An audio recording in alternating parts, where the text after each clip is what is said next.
What's your relationship with money?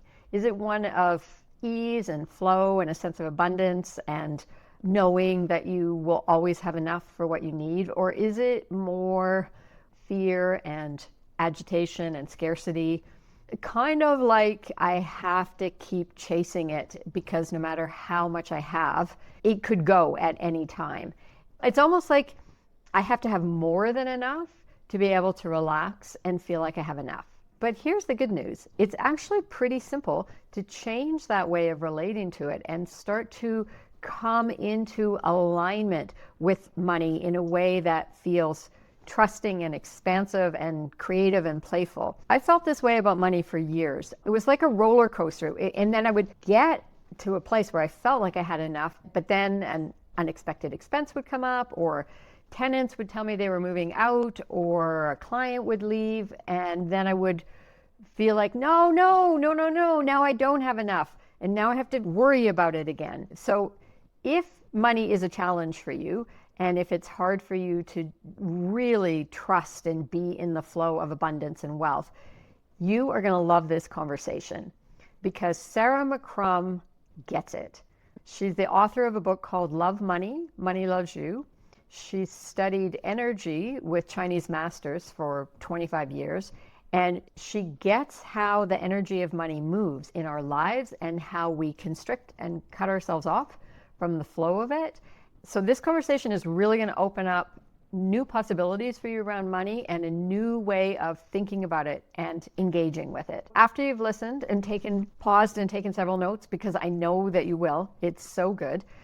Please leave a comment. Let me know if you have an aha or 2 or 3 ahas, because when you share a new insight, it helps you integrate it in your own consciousness. So I really hope you enjoy it. And if you like the channel, please subscribe. Thank you so much for joining me for this conversation. Well, thank you for asking. I'm happy to be here.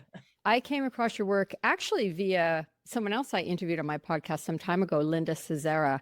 She talks a lot about electromagnetic fields, and she's a somatic energy worker.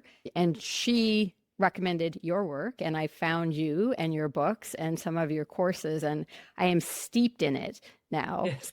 Yeah, because there's so interesting to watch people. There are certain people who just really get into it, and they just want to learn everything. It's really nice to see that.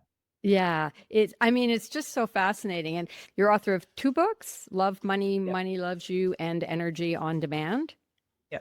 Yeah, okay. And so I want to talk with you about energy and creativity and money, and how they're all intertwined and how they're so much easier to access than we tend to think.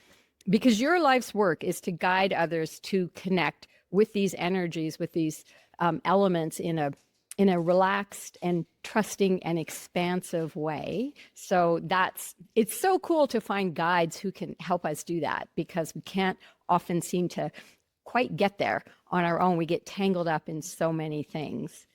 Yeah, I think it really is possible. It's not so much to make shortcuts, but to show that there's a better way, which is a shortcut in the end, because you can just go down pathways that are very tangled for a very long time if nobody says, hey, you know what, that pathway over there's been cleared.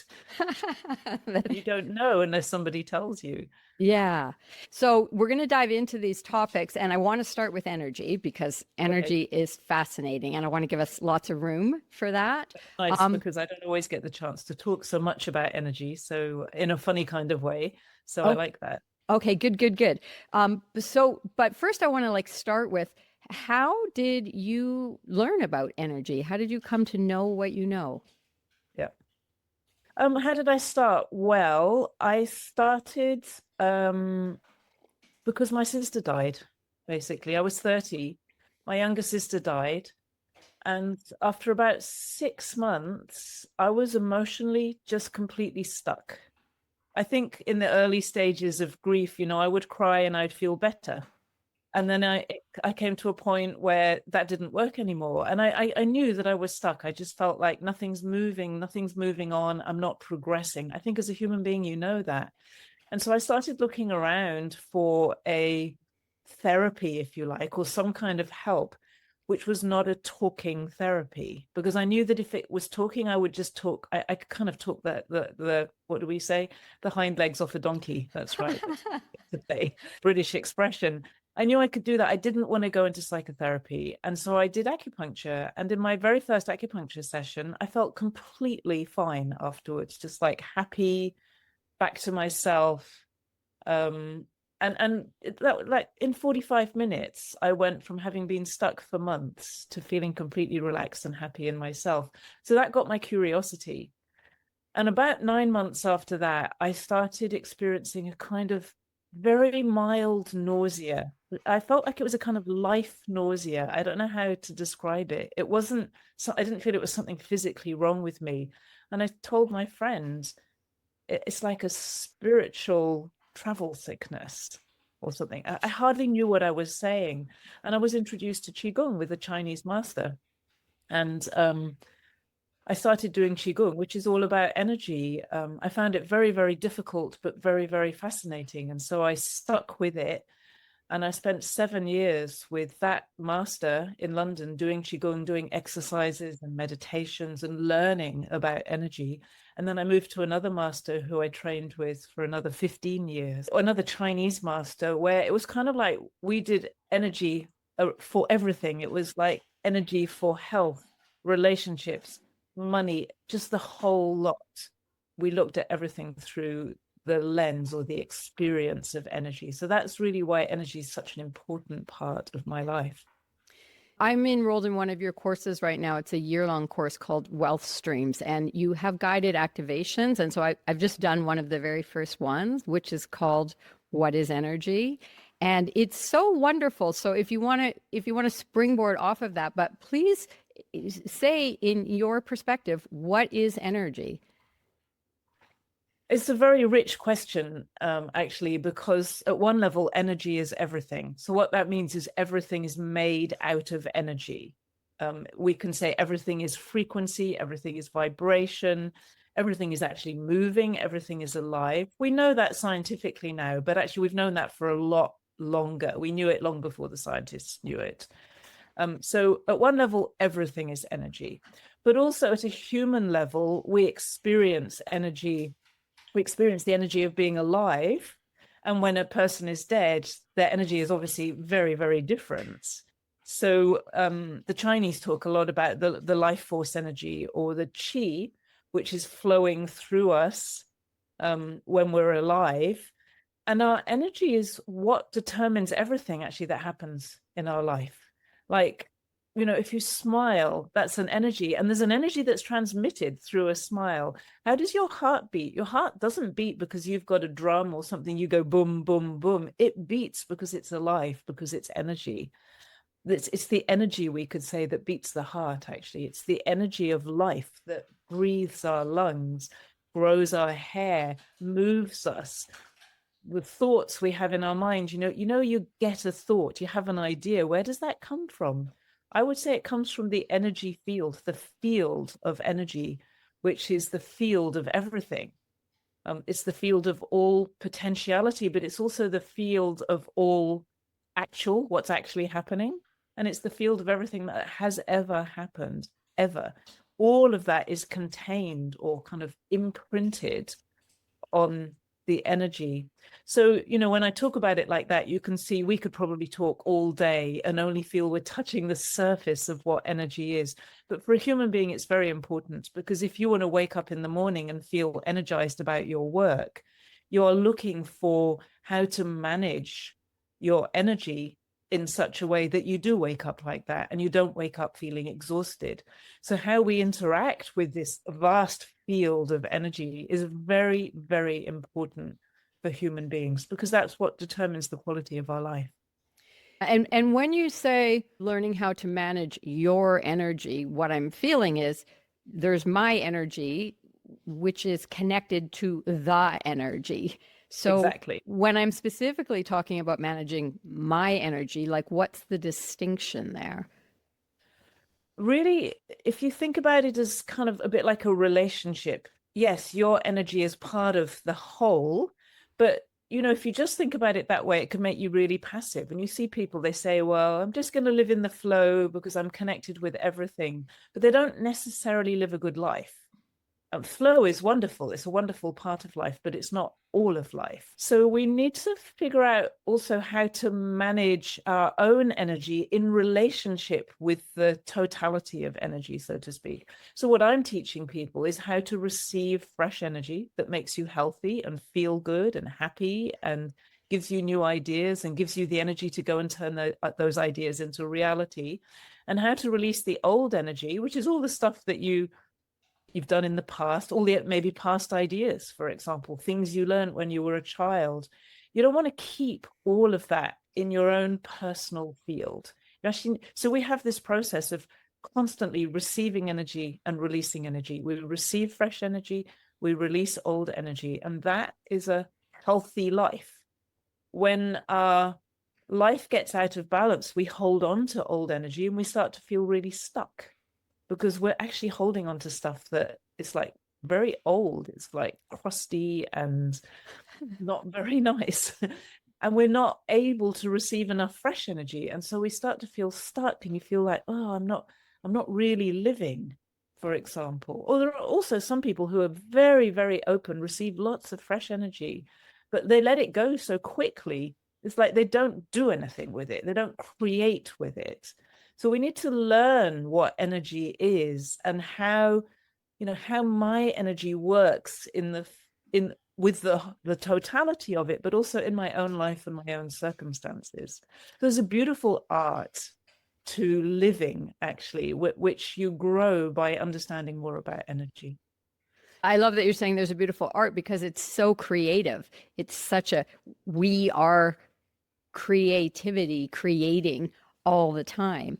And there is an art. And I think what I love about how you help people get in touch with it is to invite people to learn how to relax so that you can play with the field of energy, your energy influencing the bigger currents of energy in a playful way. Because when we're relaxed, we're playful. What has us not be relaxed? Like what? Yeah.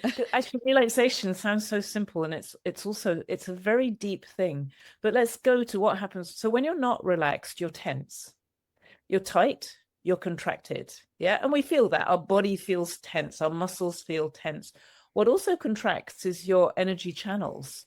So when you're contracted, you literally receive less of that fresh energy that I was talking about. And you tend to hold on tightly to whatever energy you've got, which is your older energy. Now, your fresh energy is what makes you healthy and happy and productive and creative and all of those things that we love to be. So when you relax, what happens is that you open up, your muscles open up, your mind opens up, your energy channels open up, you become more receptive. So you're then able to receive more of that fresh energy, which is the energy that makes everything work. It's part of the flow. And that fresh energy will come into your system and will push out the old energy that's not required anymore. Doesn't push out everything, just pushes out day by day. Some of the old energy comes out.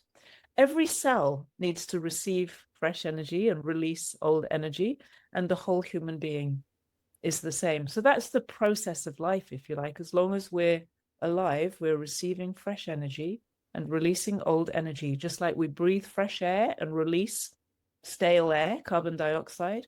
We eat fresh food, we release all the waste from the food. And that's the process of life. We're doing the same with energy. When you're relaxed, it's like you can have a good meal and everything moves in the right rhythm. When you're tense and nervous, even eating is a strain. Receiving fresh energy is a strain. And when you're tense and nervous all the time, it plays havoc with your digestive system, plays havoc with your release and waste system. So all our systems go out of balance when we're too tense for too long. Yeah. I want to layer in a teacher that I really admire, Thomas Hubel, and he works a lot with collective trauma. What the two of you say overlap each other, only you're just saying them in slightly different ways. And he talks about the frozen energy of trauma, unintegrated past, and how when you are able to integrate past into now time, there's more energy flowing through you. You actually, like, there's a way that there's no shortage of energy if you're releasing the old and being relaxed enough to bring in the new. My sense of it is that, well, let's come back to the trauma piece first. So yes, when you're really frozen from trauma, then it's very difficult for anything to move. You know, you're scared to open up to new things because when you're afraid, you always think something more bad is going to happen to you. So when you've had that kind of traumatic experience, you don't want to have lots of new experiences in case something bad happens. So you actually freeze in one way to protect yourself, because new experiences were so dangerous for you in the past. And then when you freeze like that, you also can't let go of it. So you tend to cycle it round and round and round. This is what's happening at an energy level. And the difficulty about that is, especially when you have a lot of memories, is that instead of kind of eating the fresh energy, you're actually using the old energy as your food. So you're eating old energy. It's like eating stale food or old food. It's not nourishing for you. And that's why relaxing is so important, so that you can actually get some nourishing food for you. And when you start to nourish yourself, you start to let go of the fear, because you're literally letting go of the energy and ultimately even the memory of trauma. I've seen people so just completely come to peace with it, so that it's no longer a story of trauma. It becomes a story of beauty, or it becomes a nourishing story rather than a story that you have to defend yourself against. Yeah, I'm glad you're naming story, because I want to bring that in, because trauma is an experience. It becomes more trauma when it's a story on repeat that has you have a reaction in your being, a story about what happened. That's very simplified, but I just want to lay it in that way so that we can bring in the power of story and the power of changing story, and the fact that story is always changing, because you say when you change your story, everything changes. Life rearranges itself to align with the stories we tell. So can you say a bit more about that? Yes, we need to be very careful here, because when I talk about changing your story, I'm not talking about a mindset change. And that's what many people talk about, change your story and you can change your life. So this kind of like trying to get you to change your mind about it. In my experience, when we do it from the mind, it doesn't have power. And actually, many people can spend a lot of time trying to change their mindset and not succeeding, and then almost becoming more traumatized because you feel like you're failing on top of having this trauma. So you're asking me a big question here in a way, Liz, because we talked about this changing your story in the middle of a course where we're going into some very deep energy. So I'm just looking for the way to make this clear, because I don't want to make this sense that people think, oh, I'm just supposed to change my mind, but I can't change my mind because what happened to me and it's real, and my story is real, and I can't force myself to change that. There is a place that you can relax into in life where you start to have a different sense of what life is all about. And so it kind of softens a lot of your stories, and you start to be able to get a perspective on your stories, like an inner perspective. It's not a mental perspective.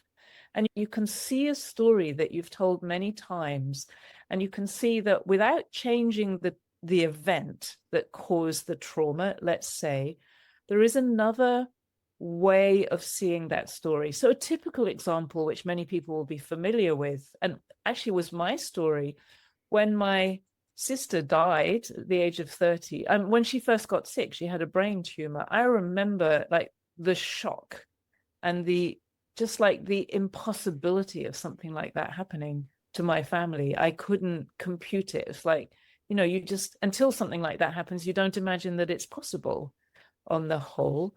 And it wasn't a severe trauma for me, but, you know, there was some, and that getting to a point of being completely frozen around it, I now look back on that whole experience, and it's probably one of the greatest gifts of my life, because of what happened to my sister. I learned that I could not expect the medical system to just take care of my health. I learned that I had to be responsible for my health. I learned that I couldn't rely on other people to take care of my happiness, that I was responsible for my happiness. And ultimately, I do what I do now because my sister died.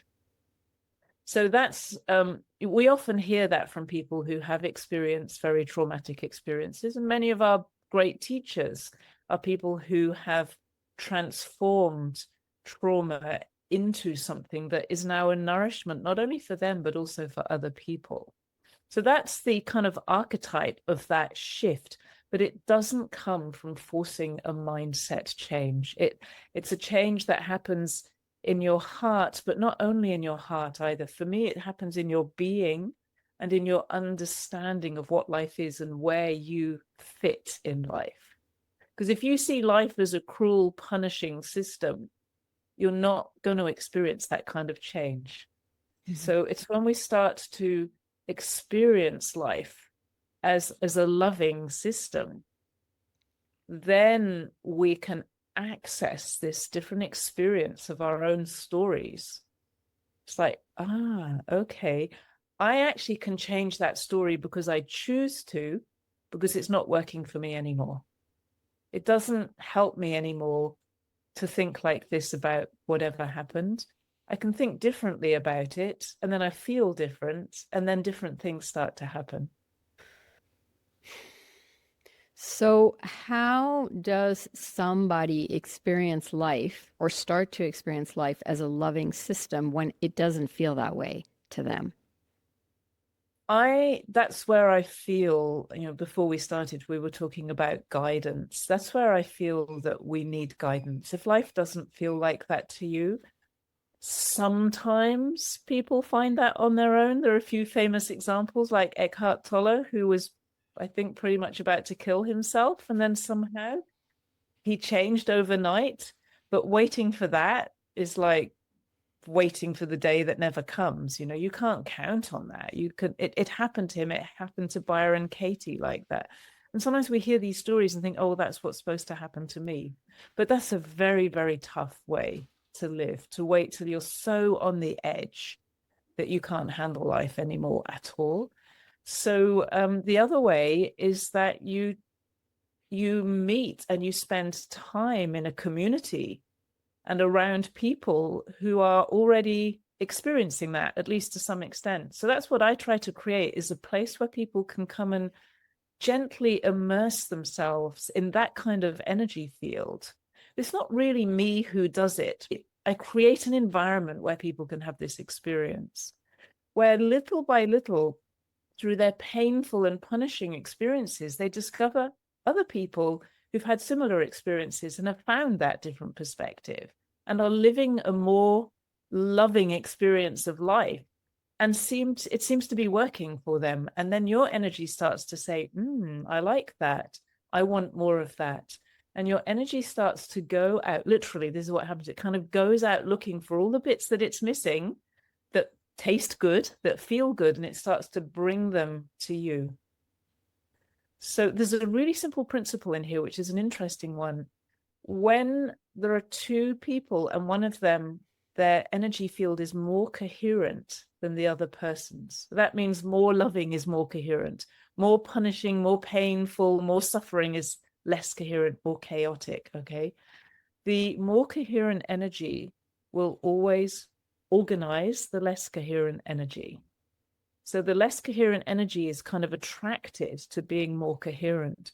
So you don't need to work really hard at changing your story. You need to allow yourself to be in an environment where one day you're going to suddenly notice it's like, oh, I don't need to hold on to that anymore. I'm changing. I'm different now. And that's how I've learned. I've spent so many years experiencing change in different ways, and I've seen the difficult ways, the really tough ways, and the ways that didn't work for me for years. This trying to change my mind and make myself think differently. It was just so hard. And I've seen so many other people get to a very challenging place. I'm always looking for, how do we actually do this in a way that it's just like eases us, makes us feel more human, more alive, like more myself. How do I just feel more, this is me, I'm relaxed in my own skin. What I hear you saying here, because I think the question probably for the listeners who are not relaxed is, well, how do I relax? And what you're naming here is coming into fields, spending time in fields where there is relaxed energy, like nature would be one of those places. Exactly. Yeah, sitting with your back against a tree or looking up at the sky with your back on the earth, and just opening to receive that gentle, relaxed resonance. I do think we also need, so nature absolutely relaxes us and kind of brings us in touch more with ourselves. I think we also need human beings around, because human stories are very powerful. One of the most powerful ways of people changing is hearing stories of other people who've changed. It's an extraordinarily simple way of healing, actually. It's just to listen to the stories of other people who have experienced some kind of healing.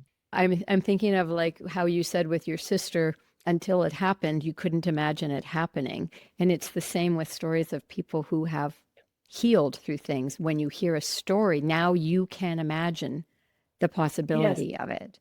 And at an energetic level, your energy starts looking for that. If you're curious and interested and think, I'd like to heal too, then your energy is now literally, there are processes going on that you are not controlling with your mind and your thoughts, where your energy is going and looking for that energy that creates the possibility of healing within you. And so you find your mind changing.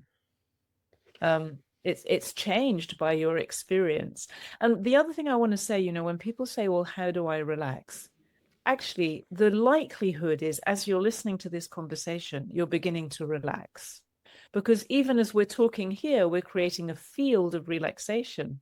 I'm transmitting the energy of relaxation around these topics.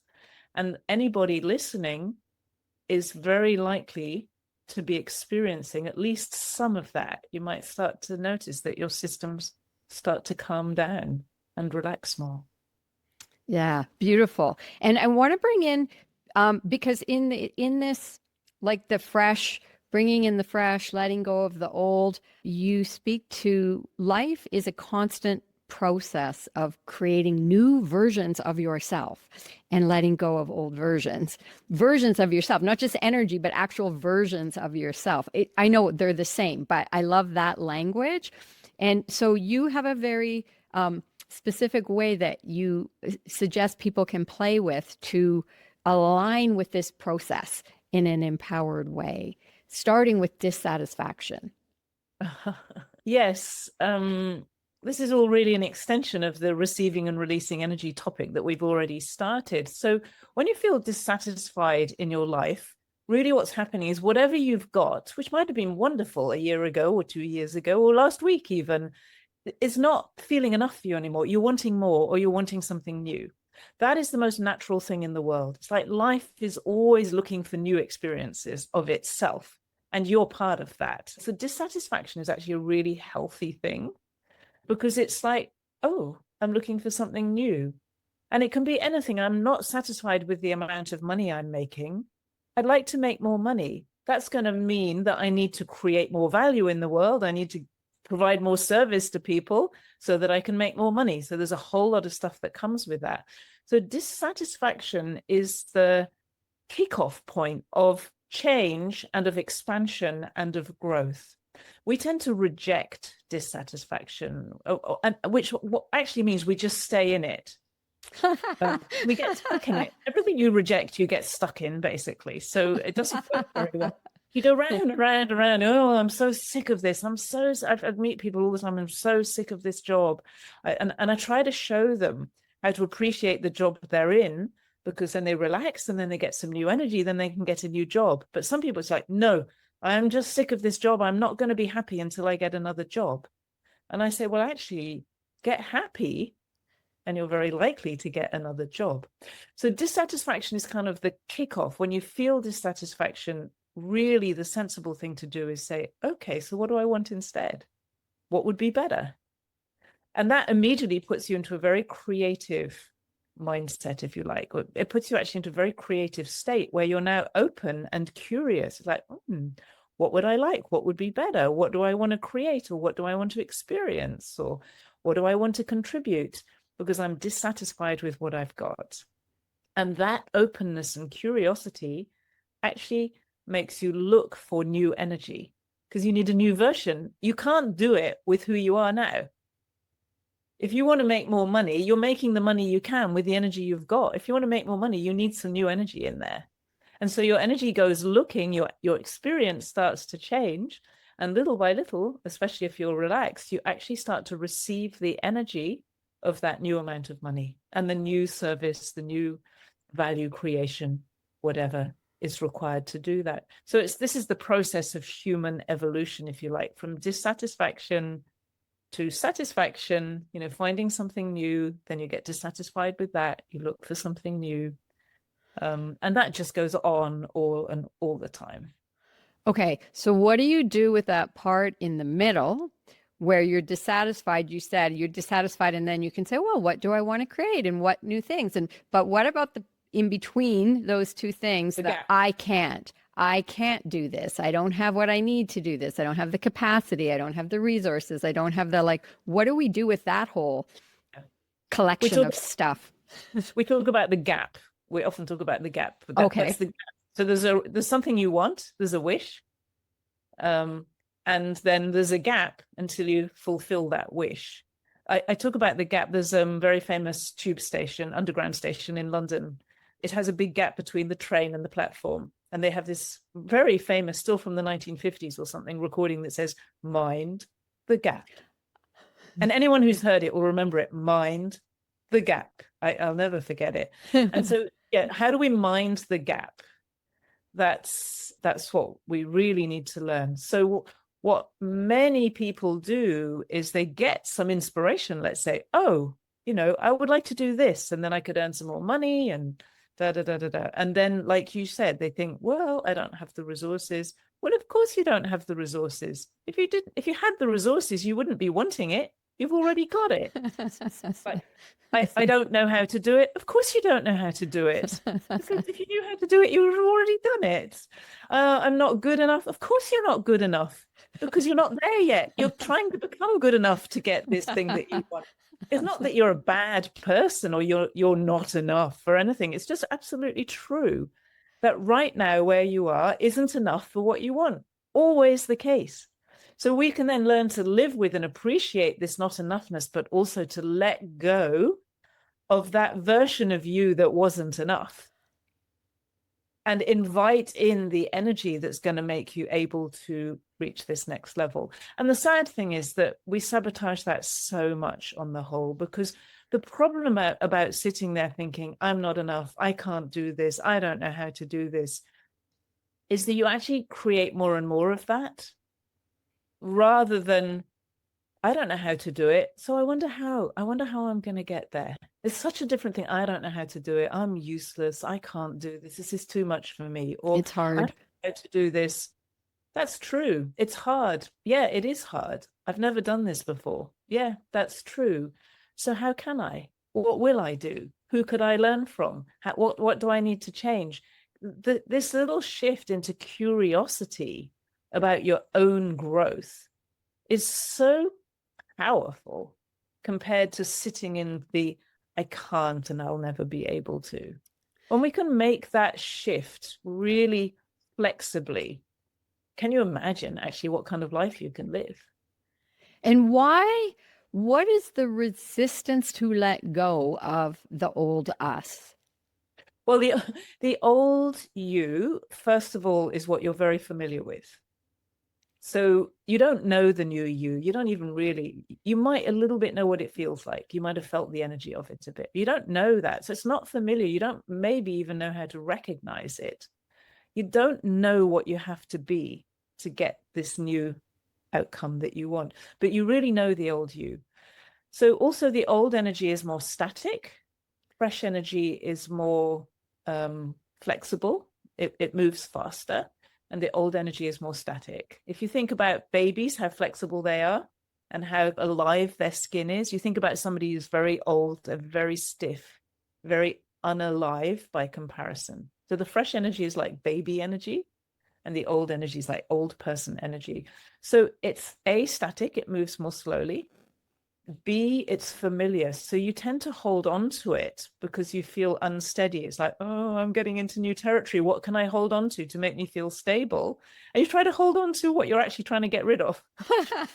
It's funny, really. It's very natural. It's like, when my teacher always used to talk about buying shoes, you buy some new shoes, but your old shoes are so familiar. Sometimes, for a while, you want to wear the old shoes just because they fit your feet so well, even though they're actually really past it. I've experienced this. And then in the end, you have to get into the new shoes because the old ones fall apart. So it's a bit like that. We hold on to what's familiar, but actually those voices in your mind that say, I can't do this, this is too much for me, they are just true. They are your old self leaving. I'm going to give you a very basic comparison so people can understand. You eat fresh food and then you release it, so we have a poo, whatever you call it in your own part of the dialect of English, that you don't feel the formation of that in your body. You experience the food coming in and then it goes into your stomach, and as long as you've got reasonable digestion, you don't feel anything anymore. And it transforms from really fresh food to something that nobody else would touch. Once it's in your mouth, they're not even going to eat it anymore. Then it goes through all these processes and turns into something that's actually toxic and is then ready to be released. And it releases naturally in its own way at the time when it's ready. So if we keep eating fresh food, engaging with life, and we just relax and let the natural systems happen, the old energy will come out. But if we keep cycling around old thoughts of I can't do this and I'm not enough and it's like we're trying to hold on to it.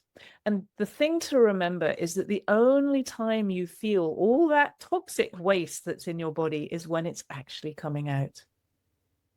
Just before and while it's coming out. When you hear all those voices in your head, that is the old energy coming out. It is not time to hold on to it.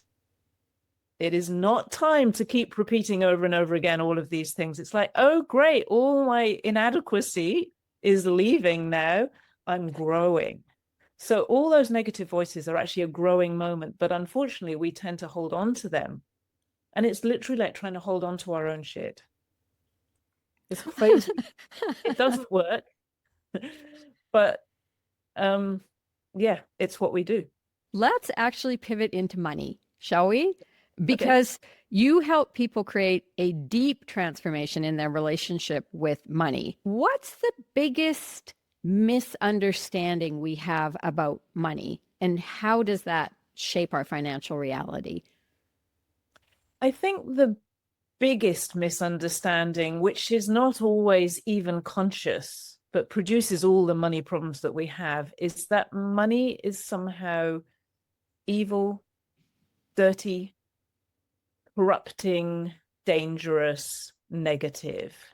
And what happens with that is that, and this comes from religion, it comes from Eastern spiritual practices and knowledge, it comes from the West. It's all over the place in different forms. What I find is people who are successful have often a hidden guilt inside. It's like, I've had to sacrifice my purpose or my virtue or my goodness or my soul or something. Now, that's a very painful thing to think. So it's not usually on the surface, but it's hidden deep within. And then what that produces is a huge amount of tension and a feeling that you're never good enough. And so it's astonishing how very wealthy, successful people can feel huge amounts of I'm not good enough. The other people who are more on the purpose virtue side, let's say, and want to be good people will try to be good people and do things, serve people and help people, but they're so afraid that they're going to corrupt their soul or their purity or whatever it is that we've picked up. And this is, it's woven through the fiber of our culture. They're so afraid of that they try to do it without touching money. And I meet people who are trying to run a business with somehow a complete denial of the existence and the importance of money. So this belief that money is somehow a corrupting influence, the root of all evil, and that virtuous people go begging, monks go begging, they never touch money, is a profoundly dangerous belief. And the thing that changed everything for me was when I found myself writing a message from money. It was like money was talking to me through my pen, literally. And the first thing it said is, I want to tell you to love me. And then it said, I am an energy. I'm very powerful and beautiful. And it went on and basically said, do whatever you want with me, because I'm here to serve you and your creativity and your contribution. And I wrote lots and lots of those messages, which became the book Love Money, Money Loves You. And it was literally like completely overturning the prevailing underlying understanding of what money is. And it shows that it's an energy of love.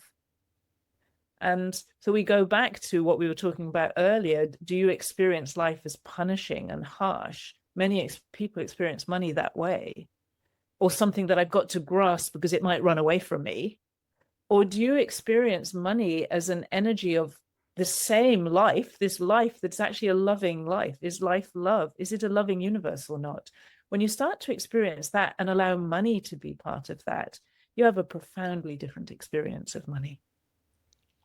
Yeah, I really love what you say early on in the book, that money is a reflection of a system of exchange, of value for value. And you named two distinct groups. This group tends more to the purpose doing good side, but it's like, if I offer something of value and I get paid too much for it, whatever that means, right? Then somehow I'm taking something from people. Like we're not in a value for value relationship with it. We have money is its own, it's a weird, like I can't charge this much. Like I can spend tens of thousands of dollars becoming someone who has something of value to offer. But if I ask for a significant amount of money in exchange for that, I'm not a good person. I'm being greedy. I'm being taking. I'm being greedy. I'm being one of those things. And so there's a tremendous judgment of rich people that tends to be held in there as well. And a lot of virtue around being poor, which is not surprising in societies that are either Eastern, monks begging bowls, Christians. It's very hard for the rich man to get in, harder for a rich man to get into heaven than all of that stuff. It doesn't matter whether you grew up in a religious background or not. This is all the way through our culture. So yes, absolutely, people feel like they're bad. The other thing is, I think they don't understand. I find a lot of people, even really experienced people, don't understand something very fundamental about money. They really feel that if I take some money, I'm somehow taking something away from somebody else. So there's a story that I always tell, which I think is very helpful. So let's say we've got $100 bill here, and I pay you $100 because you provide me with some service. Okay. Now you've got that $100. I've got the service, which is worth $100, or hopefully it's worth more than $100. You've got $100. And so you can go and do something with that $100. You go and buy $100 worth of something, and you pass the $100 bill onto somebody else. So now I've got $100 worth of service, you've got $100 worth of something, and somebody else now has that $100. So they do the same thing, and it goes on and on. That single $100 bill can literally create millions of dollars worth of value simply because people use it. So wow. money That's so cool. circulating is good for our economy. Can you imagine if I just hold on to it and say, well, no, I love what you do, Liz, but no, I'm just not willing. I'm not going to pay. And we're all holding on to our money. There's no circulation. Actually, there's no wealth. There's no wealth whatsoever. So wealth is created through participating in the circulation of money, but it's really in the circulation of value. So let's come to the other piece of what you're talking about. A very healthy formula for providing service is that what you provide is worth much more than the money somebody pays. That doesn't mean that you should underpay yourself. But if I think, a lot of people probably you're talking to are coaches and therapists and in this kind of world. So let's say somebody has a coaching session where they make a different decision. It might be about their children. It might be about their marriage. It might be about their business, whatever it is, their personal life. That one decision can change the rest of your life. Is that worth $100, $200, $1,000, $5,000? It's probably worth a good decision made that changes everything is probably worth thousands, potentially to millions of dollars. I did an exercise once with just on one of my clients to see what was the value of the coaching that I'd provided with him. And we got to around 10 million plus, and we had to stop. We just couldn't go any further. Couldn't track it anymore. It's just too complicated. And so I think that's the space that we're sitting in, is that, when you charge too little, you're actually just not valuing yourself. You're not looking after yourself. It doesn't make any sense because money needs to circulate to have value. So it's good that you charge well for what you do because it creates more value. It's good in so many different ways. And at the same time, if you can still provide more value than what people are paying for, that makes a really healthy exchange. I find that that's what people are usually looking for these days as well. They want like tremendous value and a reasonable cost. Yeah, I'm really feeling in that value for value exchange. When you're in this realm of energy, moving and creating things, you actually can't pin down the exact right amount, and that is a perfect fair exchange of value for value. Like it so limits what can happen in a space of value being exchanged. Well, that's right. It would actually be crazy. It would make it, when you start to think it through, it makes no sense, because real value in life, look, let's take a really simple example. I could provide you with a private session which takes an hour of my time, so we could charge that on an hour basis. And I might charge $100 or I might charge $1,000 for that hour. But the real value that's created, I might say that hour is worth $1,000. So we've got a fair exchange of value there, $1,000 for an hour of my time or $100 for an hour of my time. There's a sort of fair exchange in there. But the value that's created is on top of that. The value that's created is actually the change in your life, the change in your thinking, the change in your heart and your soul. And that's the value we can't put a price on. So if you really want to do business well, you're always looking to provide that incalculable value on top of the fair exchange of value. Actually, I've never really seen it like this. It's a really helpful conversation for me. And this is another principle. If you do business that way, then you have your fair exchange. And then I'm getting tremendous value from providing the service, and the other person is getting tremendous value from receiving the service. That is a beautiful business, isn't it? Yeah. And it's like I bought a really expensive bike right when I found your work and started working with you. And I wound up having a conversation with a bike shop that I had never dealt with before and started looking at purchasing this bike. And we had 3 or 4 different conversations. And in each conversation, how they showed up showed me that they cared about me loving that bike, being always happy with that bike for as long as I owned it, and that their interest was in supporting that being so.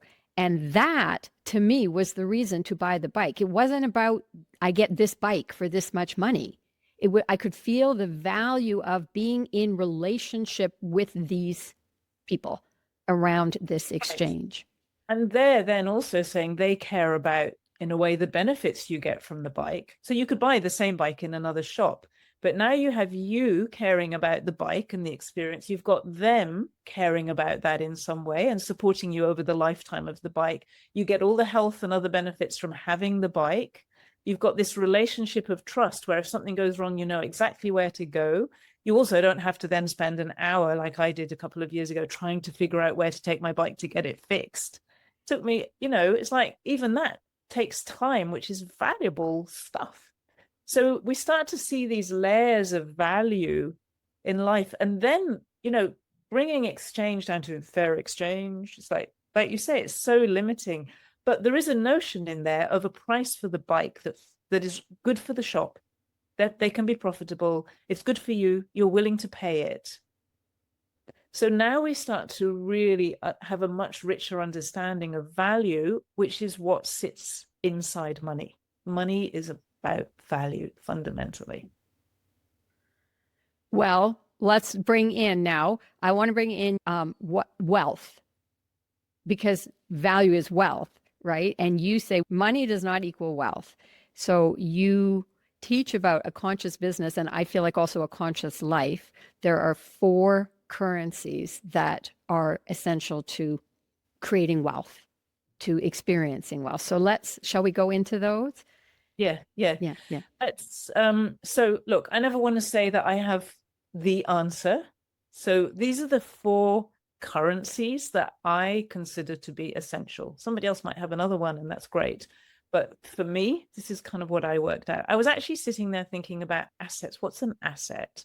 What is currency? What is wealth? I was trying to unpack all of that. What is true wealth? And I started thinking, well, if I have a lot of money, which is what we think of as being wealthy, do I then live a wealthy life?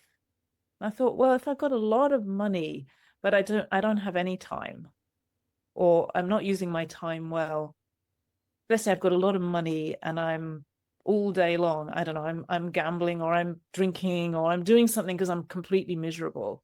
I'm using my time very badly, or I never have enough time. I'm working like crazy and I'm making myself sick. It's like, that doesn't feel wealthy to me. So money is part of wealth for sure. But then it's like, what's time wealth? And time wealth for me is not that I have a lot of free time. It's that I'm investing my time to create wealth, not just money, but to create a wealthy life, a wealthy experience.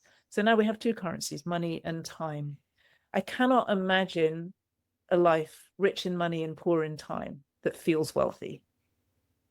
Must have wealth in both of those. And I thought, okay, so supposing I've got lots of money and my time, I've got time freedom. I can do what I want with my time. I'm choosing that well, but I don't have any friends. I don't have good relationships. I can imagine you could be a property, you could own property, for example, have that as investments. You don't have to do much, just deal with tenants from time to time. It's really conceivable, and really not have many relationships. Would I feel really rich, like I'm living a rich life? No, I wouldn't. So then relationships became another currency for me, because if I invest in good relationships, both personally and in business, that grows not only my financial wealth, but the wealth of my life. So I could have great business relationships and terrible relationships at home. That's not wealthy, that's miserable. But when I really invest in relationships, like I invest in time, invest in money, then I can create wealth, because that's how we create wealth. And then I thought, yeah, but supposing I've got money, I've got time sorted, I've got all these relationships, I know loads of people, but like many people these days, very successful people are beginning to say, well, what have I done all of this for? I've spent the last 20 or 30 years building all this wealth. I have fantastic business connections. I've now got freedom in my time, but why? There's like no purpose, no meaning in it. I've just been selling widgets that don't really matter. I've made my wealth out of doing something that didn't matter very much. So then it's like, okay, so I think we need wisdom in here as well. Wisdom is another currency. So if we invest wisdom into all of that, and actually wisdom is the trump card in a way, because if you're wise, if there's another currency you need, you're going to bring it in because you're going to make a wise decision about it. So for me, when we invest in our wisdom, we invest in making wise decisions, then we will grow the other currencies. We will grow the skills that we need in order to do business and create wealth. And then I feel very rich.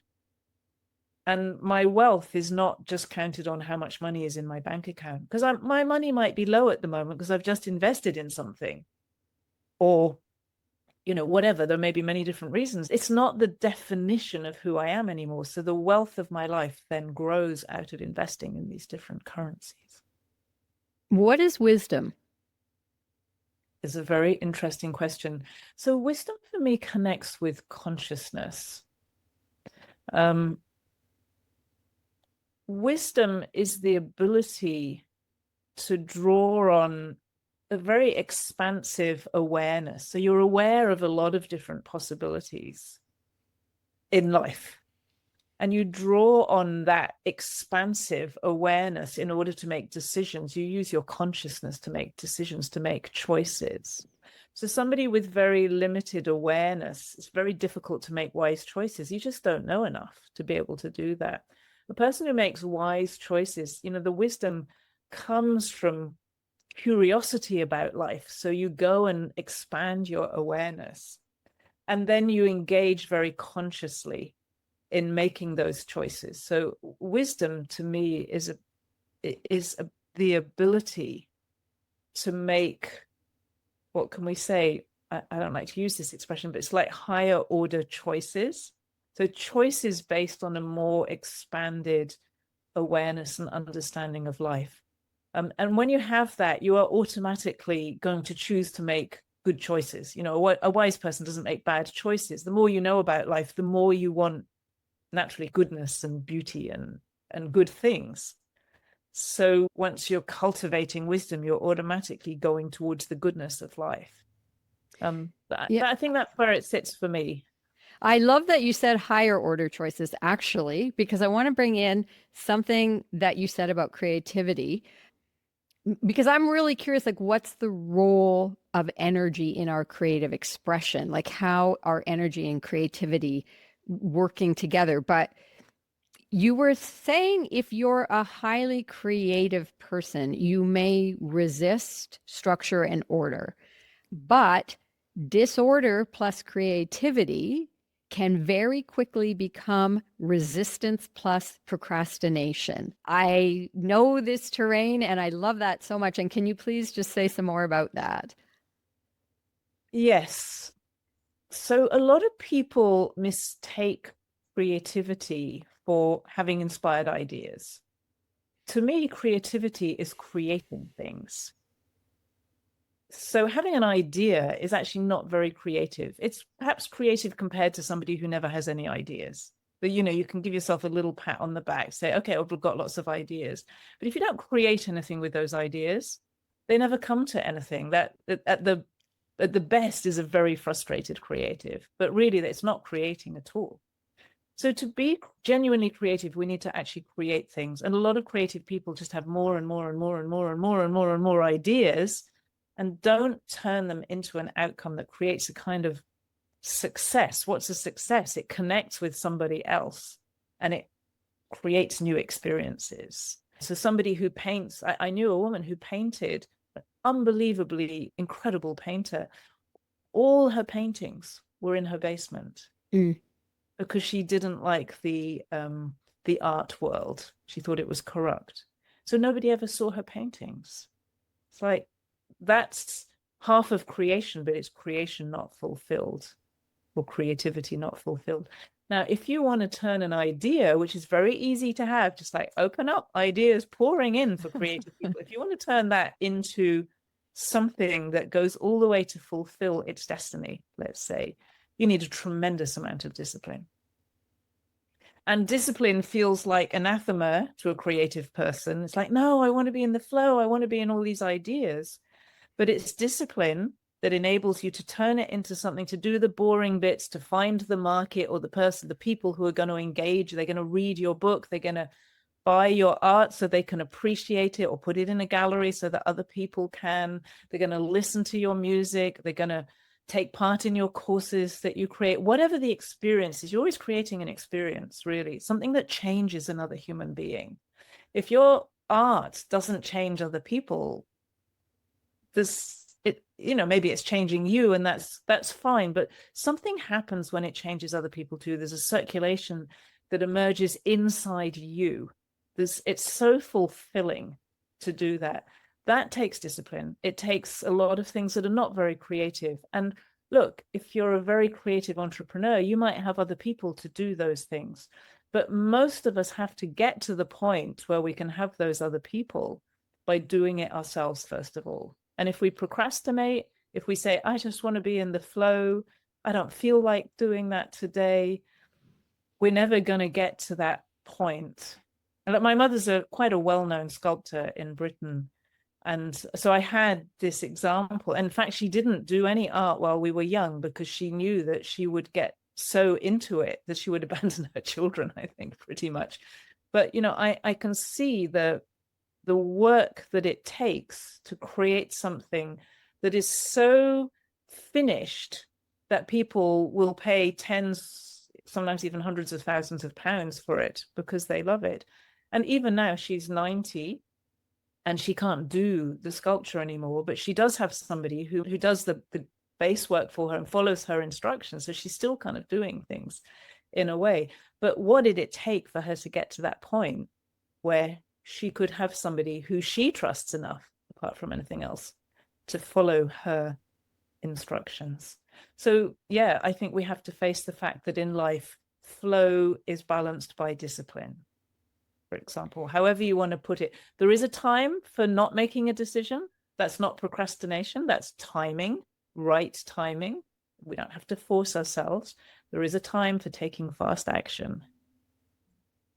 What I was really feeling as you were speaking to that is if you don't have the discipline to get that idea over the finish line and out into the world, you're not in that exchange of value for value, because you're not, you have some value around the thing you created, but it doesn't, it doesn't, somehow it doesn't fulfill. I don't know how to say it, because a lot of people get a lot of value from doing their art, and that's fine, and you might have it as a hobby. It might be something you just enjoy doing. There's nothing wrong with that.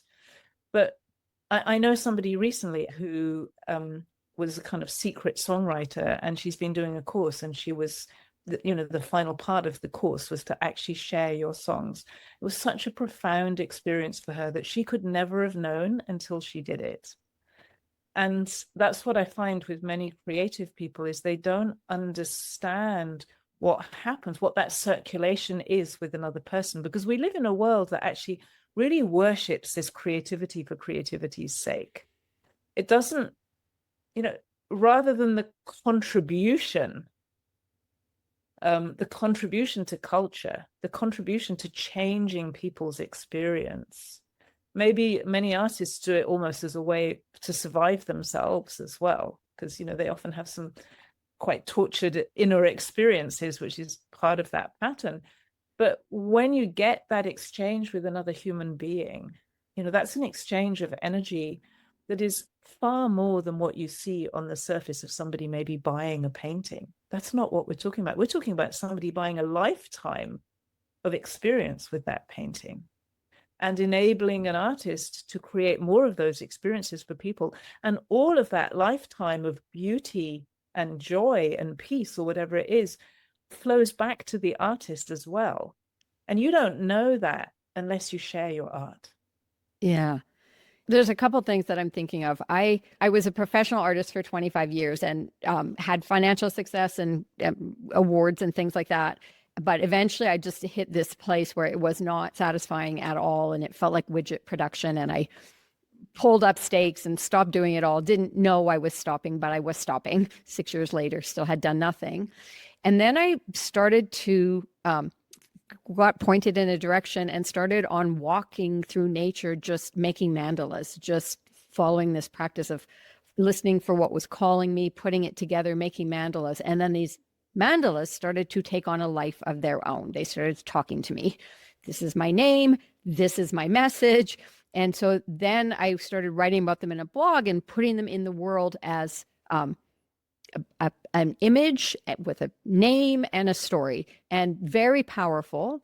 These mandalas want to become prints. They want to become note cards. They want to be a book. But I have so been heels dug in. I'm not going back there. I'm not like, no, this I get to have for not corrupted by the, but I also know, even though that's happening, I know, no, they want to be in the world. I am being invited to participate in the creation of this value and get it moving and get it passing on. And it's making me think of something you said about power is our ability to move things and influence change. There are bigger streams moving us, and we have an influence in the movement. And that, to me, is like creating these mandalas is that's what's happening. I'm being moved, but I'm putting this rock here and that thing there, and then taking a picture and then writing the words that it's telling me it wants to say. And so it's so like when you're in that place, it's just what's better about being alive than that? Nothing. Like it's so cool. Like you're in the flow of creation happening and value being exchanged for value. And it's so profoundly rewarding. Yeah, absolutely. It's interesting. I've got some things that I've been writing recently, which are very different from what I've written before. And in many ways, they've been things I've written when I was exploring the darkest parts of life, the most challenging parts, but they're all very transformational because in a way, I'm sharing the actual process of transformation as I write.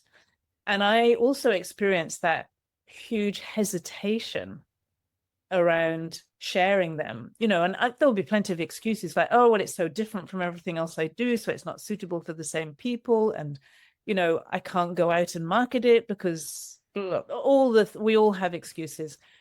But I know, I come back and read them time and time again because even for me, there's a fascination about the energy of what's inside them, and I know that they're asking to be shared, and that there are people out there because they address in some way some of the most challenging patterns of behavior on the planet at the moment, like bullying and authoritarianism and tyranny and all of these kinds of things. And the passivity of the victims of these things, and how we all contribute to these patterns. So it's important stuff. So I think it's really helpful actually when you get that feeling like, this really wants to be shared. It needs to be shared. It is to be shared. Actually, it is simply to be shared. And it is up to us to find a way to do that. And that is also a creative process, I think, which is what you're talking about. Once they start to talk to you, or once you start to get ideas about how to share it. So that's actually, one idea is put a stone here. One idea is put a mark on an email here to send it to somebody. There's not so much difference actually. Once we start to see the creativity of life, it's like, oh, the marketing and the sales, that's also creation. That's also creativity. And when we have that approach to it, it's very different from the old way of doing business. Yeah. And if we can kind of just open to feel, it's not, I have to do this, I have to make this thing, you're not doing it by yourself. Like I remember one of my mandalas, I had made one on a rock with some fresh flowers. And then about a week later, I came back and they had all died. And I was just sitting there and I started rearranging the dead flowers and took a picture of that. And then when I was editing that image and I thought, oh, this mandala is called decomposing. But as I was working with it, it's like, no, it's called recomposing. And then there was this whole thing that I wrote and I had the image on my computer screen, and I was in the kitchen cooking, and I'm thinking, I don't know if it's dead. Like, do I want to make a mandala of dead things? And literally, the mandala from the computer screen said across the room to me in the kitchen, "You really think this is about you?" And it was like, oh, okay, it has to go in the world. And I published it, and someone on Facebook, very quickly after I published it, wrote and said, "Tears have been stuck in me for so long, and this image released them. Thank you." It's like, just follow the flow and don't get in your own. It's not about you. It is about you, but it's not only about That's you. right. It's like if you don't show up and do those mandalas, no one else is going to. People will make other ones, but no one's going to make the ones that you make. That's absolutely about you. But the purpose of them, we come back to the value, actually. The value, when you tell that story, we have no idea, and you have no idea of ever knowing what the value is of those tears that potentially opened up her life in a way. I mean, we just can't calculate. So you start to realize, in my book, it says all the way through, like your money system is so limited compared to what money is, because you start to realize you can't calculate the value of that. Even if that was the only thing that happens, what happens to the world as a result of those tears, we don't know. We will never. So most value we never know. Most impact that we create, we will never, ever know. And it's, I think, very important to acknowledge that and simply do what you do, create what you create, contribute what you contribute, share it generously, and let value and impact happen. Yeah. And let yourself not need to know or measure what it is. There's a beautiful principle, actually, which is worth understanding. It's called the principle of precession, which is a Buckminster Fuller thing, which says that, Buckminster Fuller talked about it, when something is traveling in a certain direction, the impact it has is at 180 degrees and behind. So if you imagine dropping a pebble into the pond, the pebble keeps going like this. When it hits the pond, the ripples go out here, and the pebble keeps going. So the ripples are very, very quickly behind. So if you imagine that it had eyes, it wouldn't see the ripples. And you think about a bee. So a bee goes looking for nectar. Yeah, it's searching for nectar. In the process of collecting nectar, which is its goal, if you like, it happens to pick up all this pollen, which then fertilizes and pollinates all the other plants. So the bee holds up our entire ecosystem, but all it's doing is looking for nectar, which is a completely different thing. And all of that activity, that pollination, happens behind its peripheral vision.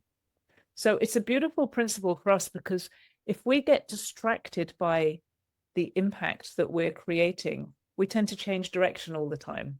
So you're going along here and you say, oh, somebody over here is saying I'm amazing. And you turn and go that way, but then you start creating impacts this way. And so you turn again. So we shouldn't follow the impact. We should follow the creation. Yeah, the urge. Let the impact happen. So beautiful. That's gorgeous. Absolutely gorgeous. I'm so tempted to end on that note, but I want to bring in one more piece. And then thank you so much for your time. And I understand we've been going for a while here. I mean, I could talk to you for hours. I'll have to have you on again in the future. Yes, but we could do that.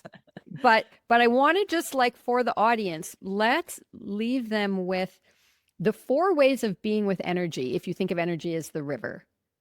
So. Oh, yes. Okay. Yeah. Okay. So bring us. Wow, you've been a good student.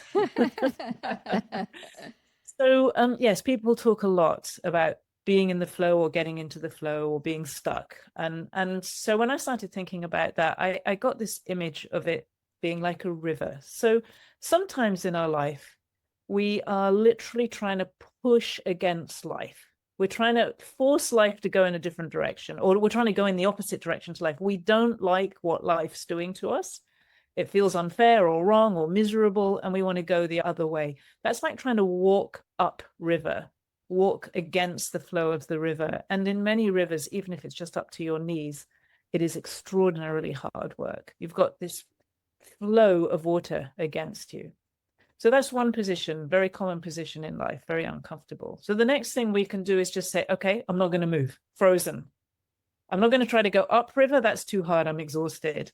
I don't dare to go down river or whatever. So we just stop still. And if you stood in a river, you'll know that there's still a huge amount of resistance when you stop still, because the water keeps moving and it's pushing you and you can lose your footing. And in a deeper river, it would be impossible to stop still, actually. You just couldn't do it. You would fight for all of your life. But a lot of us try to do that. We just try to stay and hold life. I don't want things to change. I want them to stay the same. The river keeps flowing by. That's life. Keeps moving. Even the good stuff, right? On it flows. Good stuff, bad stuff, the whole lot. It's just flowing. Storms, peaceful, calm water, all of it. So then we learn how to go with the flow. So we lie down. It's like, oh, the river's carrying me. I'm not resisting anymore. I'm not fighting anymore. It's easy. It's beautiful. Oh, lovely. I'm going to do this. I want to do this forever. I just want to be in the flow. And then bang, you hit your head on a rock. Ow, that hurt. But I just want to be in the flow. And then you find yourself in an eddy and you're going backwards. Say, yeah, but I want to go down there. Well, I'll just wait for the flow to take me. Right timing, divine timing. Life doesn't want me to do this. I'm not supposed to do that yet. Maybe you'll get there. Maybe you won't. So we want that flow. The flow of life is the energy of life. And now we're moving with it. We have tremendous power to move, but not much control. So then we say, okay, I want to go down the river. I don't want to hit my head on every rock that I bump into. So I'd like the ability to choose my direction. If we might get into a kayak at this point, or we might even be swimming. Doesn't really matter. But you see a rock up ahead of you and you steer yourself to the left or the right of the rock. You avoid the eddy. You see a waterfall coming. You don't know what's on the other side. And you get out of the river and go and have a look and say, okay, I'm not going to drop down that one. I'm going to carry my kayak down the land or whatever.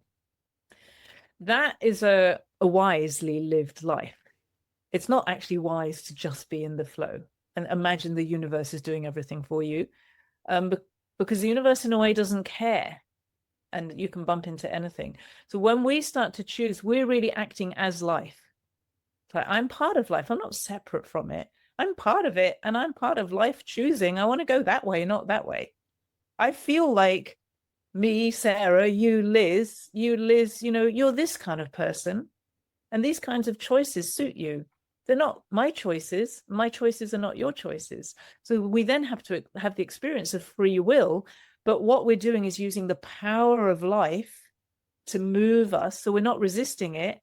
And then we use that power. We make a tiny tweak and we change direction. So that's where it's like, it's not me who's doing it. But if I don't make that tweak, I'm going to crash into the rock. Yeah, it's like, I feel like it's less what do I want than what do I want to create in this flow that is moving? Like, what do I want to create? How do I want to contribute? It might be, or what do I want to experience? It's also a good question. Vishen Lakhiani from Mind Valley, he talks about what do you want to experience, what do you want to create, and what do you want to contribute? Which are all things you want, actually, but it's a little bit of a more expanded and it's easier to relate to those things because those things make us feel good as human beings. Yeah, your 3 questions that expand energy. What do I want to, and so for the audience, take some time and reflect on these. What do I want to experience? How do I want to grow?